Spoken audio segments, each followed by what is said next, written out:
Okay, story time again. Moving forward to 1984 and 85, to talk about how the Federation Club guy gets to the Classic. My first experience making a state team. My first time I really traveled to go fishing someplace, away from home. So in 1984, I joined the Third Bass Club. Now, in order to qualify for the state teams, you have to be in a bass club. Um, Basically, bass from almost the beginning had a way that a club guy initially won. It rose to 5, and now it's gone back down to 3 guys make the Bassmaster Classic, basically through the federation. And the original Federation championships were one championship that every state could send a team. The number of guys that the teams were varied over the years, and at some point they bass cut the country up into divisions. There was 5 divisions, and the first team I made was with Connecticut in 1985. So in order to make a team, you got a team through the federation. You got to be in a federation club, in that state. The Watershed and United Bass Anglers Rockland County were New York clubs. Some of the guys in Watershed made what they call a paper club. We had 6 of the guys got together, submitted dues in a club roster to Connecticut, and the name of the club was West Rock, and it was solely for the purpose of trying to make the Connecticut state team.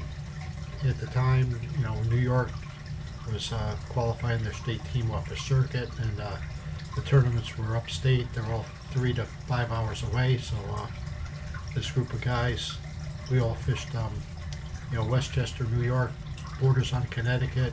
Connecticut didn't have a closed season, so we had club tournaments every year on Candlewood, Zor, Lilanona, and the Connecticut River.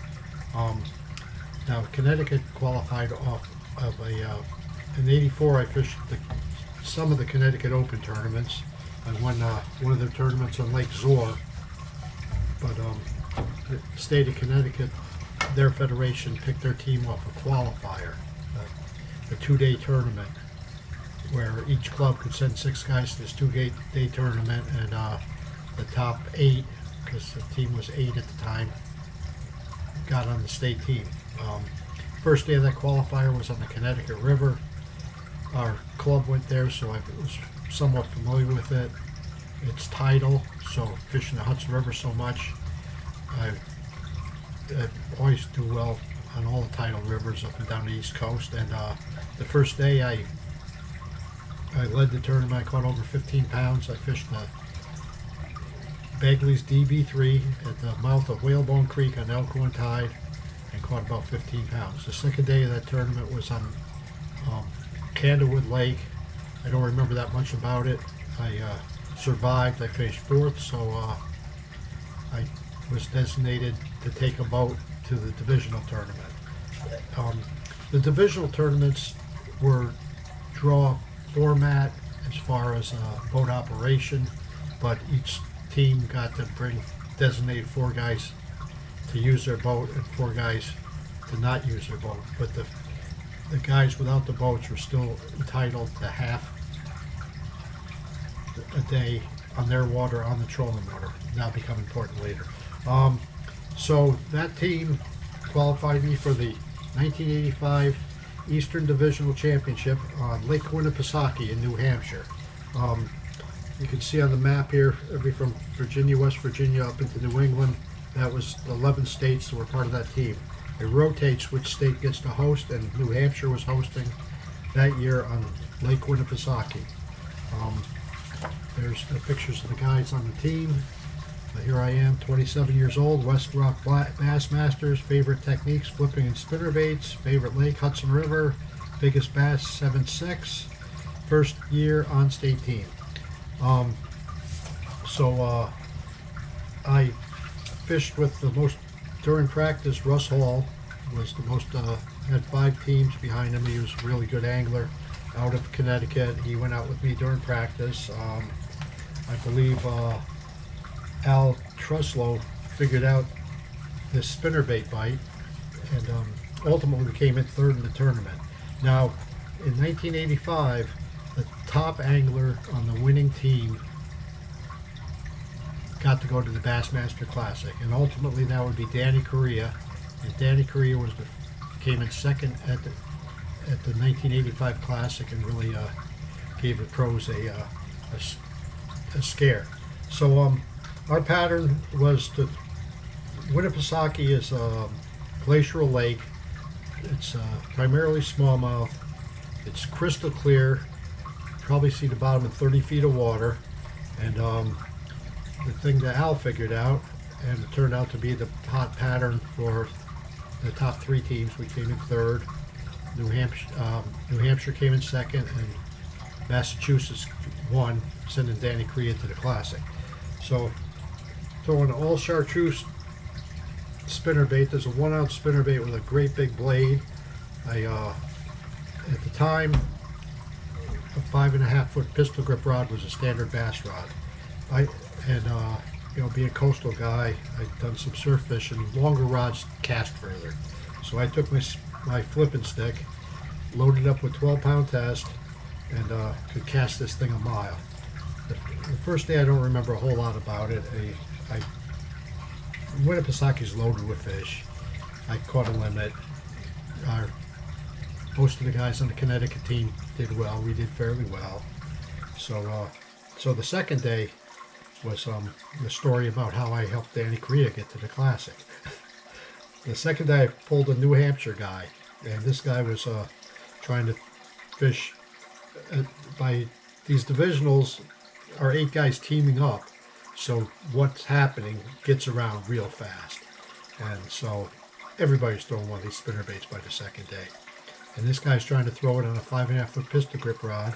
And I got this thing bombing it out there with my long rod, my 7.5-foot flipping stick. And I was catching all the fish because he wasn't, I was running the boat and I was staying way back from these drops. Basically the fish, there was these long flats, and then they dump it. They taper out to about 30 feet and then drop really quickly into 60, 80 feet of water. And when you got to the drop, they come up off the drop to hit the spinnerbait. And he couldn't reach the drop, and he kept complaining how he couldn't reach the drop. Oh, I missed this backstory. So you got to, as a draw tournament, and each guy titled to half a day on the trolling motor, I had the discussion with this guy about boat operation. And he says to me, I'm not worried about it. I always outfish my partner on the back of the boat. And I was young, and I figured everybody at that tournament earned the right to be there, proved they could fish. I felt disrespected, and we'll get into that.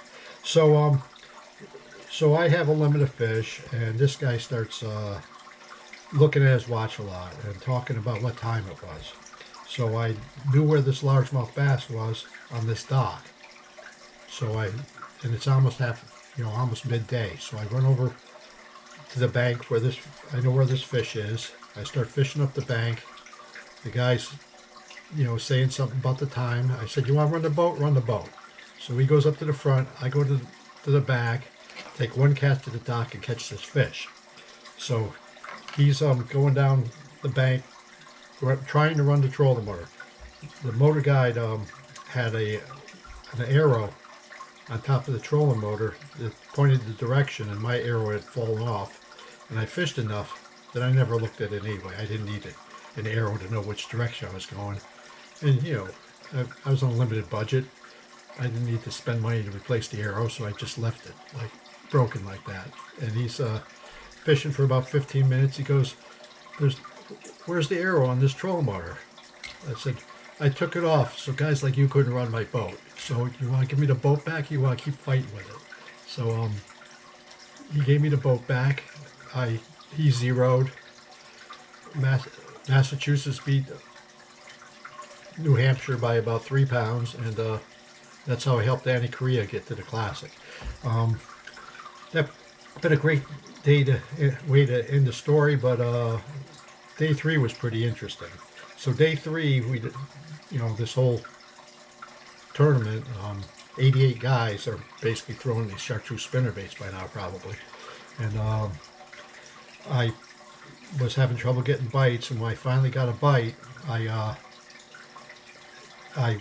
went right over to where I caught the fish and dropped the jigging spoon, and because these fish were coming off the bottom. It's funny, guys talk about forward-facing sonar, and you didn't know what fish did and where they were. We knew, and so I went over. I dropped the jigging spoon down. I caught 4 more fish real quick, so I was up to my limit.